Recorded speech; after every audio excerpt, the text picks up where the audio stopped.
やっぱりやめときましょうか。言って死んでたら無駄骨ですもんね。行けよ。あいつは死なねえ。怖いな。落ち着いてくださいよ。I like rivalries, or any sort of competition between two characters for that matter. The idea of two conflicting characters with clashing ideals going head to head is special. It is a prevalent trope within all genres like sports, action, and even romance. One of my favorite takes on this trope is when two highly intelligent characters are put against one another, fight each other like with pure brains trying to outplay each other. Rather than a physical altercation, it's a mental one. Seeing both sides use their insane strategies is just really cool concept throughout media, which brings me to one of the greatest examples I have ever seen, Ging and Pariston.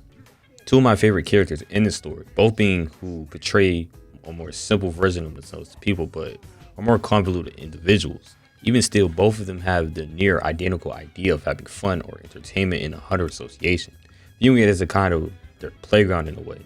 I want to analyze the two's unique relationship in the story that follows them, then how it relates to the upcoming arc in the story. So what a better way to start this video than by starting from the conclusion of the Chimera Ant arc. Shortly after Miriam's death and the conclusion of the Chimera Ant arc, the public is alerted of Chairman Netero's passing following the palace invasion and eradication of the Chimera Ant, leaving a video call of him saying that he's resigning and the next chairman will be decided via election where all hunters have to participate, or 95%. The other details are handled by the Zodiacs. Now, who are the Zodiacs? They are the 12 hunters whose abilities the chairman had recognized. In emergency, he entrusted them with leading the association. During his free time, they were expected to accompany him in leisure activities. Each is given a code name, and most members, out of loyalty to the chairman, legally change their names and alter their appearances to match the theme, though there are some exceptions. The exceptions being Ging and Pariston, whose appearances and names don't follow their zodiac, the boar and rat. When discussing over how the election will be conducted, Pariston just says, "Let's not even do it and just vote for me." However, he is met with bloodlust showing their utter distaste for him. Nobody likes him. His true nature is already known by the Zodiacs. He says, just like Netero, they can't understand the feelings of the weak, whereas he can empathize with their plights, kind of implying he's weak, but he could just be lying. However, the weaker hunters are a slave to his temp agency. A temp hunter is a type of hunter with governmental jobs subcontracted to them from the Hunter Association. There are approximately 200 of these hunters. Mesistem, the cow zodiac, claims that in the 3 years that he's been chairman, 18 hunters have gone missing. Having increased tenfold, a hunter gone missing is a big deal.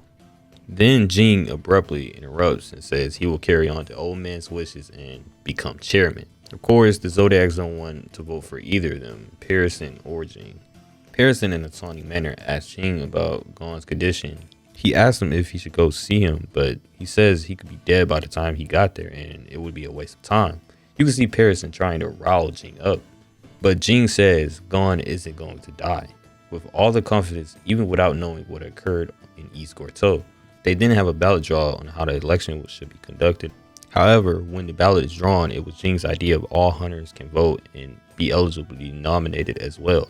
He says it's going to make this more fun. We learned that 2 days prior, Ging met up with Beans, predicting that all the Zodiacs will gather and it will most likely come down to a ballot. Ging hands him a ballot with several rules that allow hunters to be candidates and vote effectively, rigging the ballot system.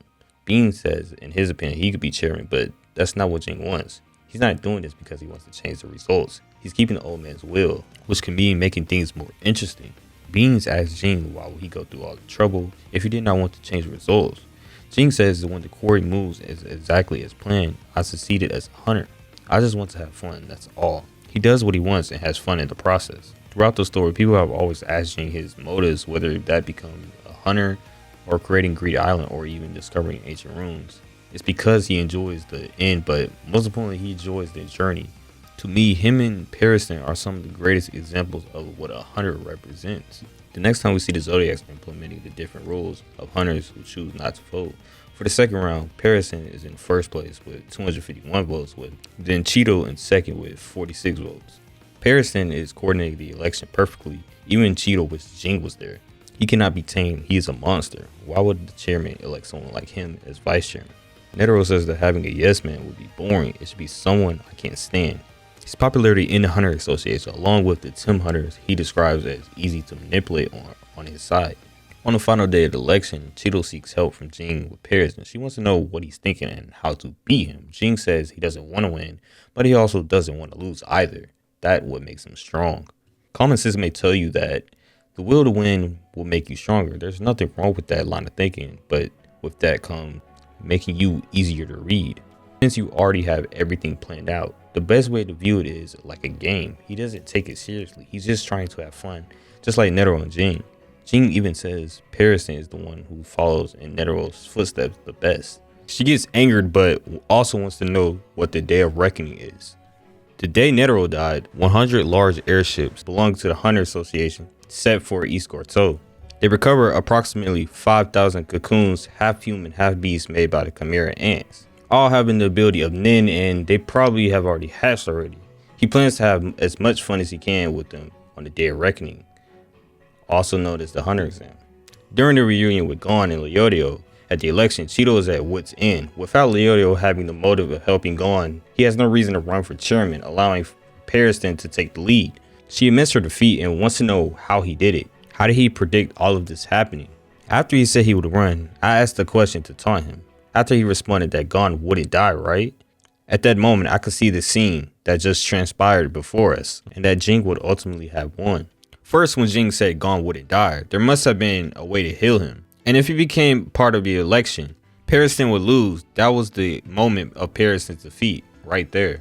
When he had seen Ging withdrawing from the election, allowing Leodio to punch him, then Leodio running for chairman, he then saw the full picture of what Ging had painted. Cheeto, with disturbing shocks, asked why he would put his trust in someone he's never met. It's because he trusts Ging as a worthy enemy, just like Netero was to him.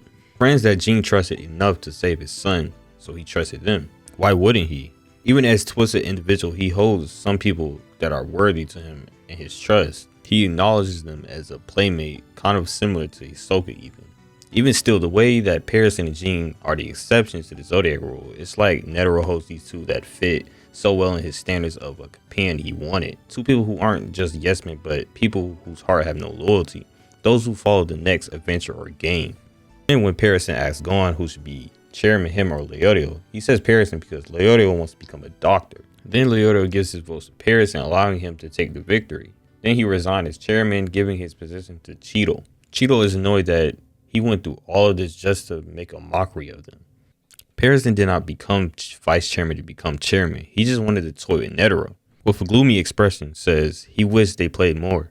He truly feels sadness from Netero's death. While reminiscing, he tells Cheeto that if the Hunter Association by any chance becomes boring under her leadership, he will pull her leg for the real this time. Next, fast forward in the Dark Content Expedition arc, we learn of Netero's son, Beyond Netero, who is in search of people and the qualifications to go to the Dark Continent. Upon the Zodiacs hearing this, are given the order/non-order to go to the Dark Continent. Cheeto also gets news that Pariston and Ging requested to lead the Zodiacs, and she had approved. They then get the order to hunt Beyond Netero. Going from Jing's perspective, we meet up with Beyond's team, a group of individuals who specialize in certain aspects of survival in the Dark Continent. Pariston is also among them. Using the leverage of 5,000 Chimera Ant Soldier, he wagers the two choices of siding with the Association for travel or the world if Beyond Netero gets captured. However, Ging came to stop him. The Hunter Association isn't his toy box anymore. I'll be your playmate from now on, right until you beg to give up. Initiating a full confrontation between the two, Ging is ready to take Pariston on.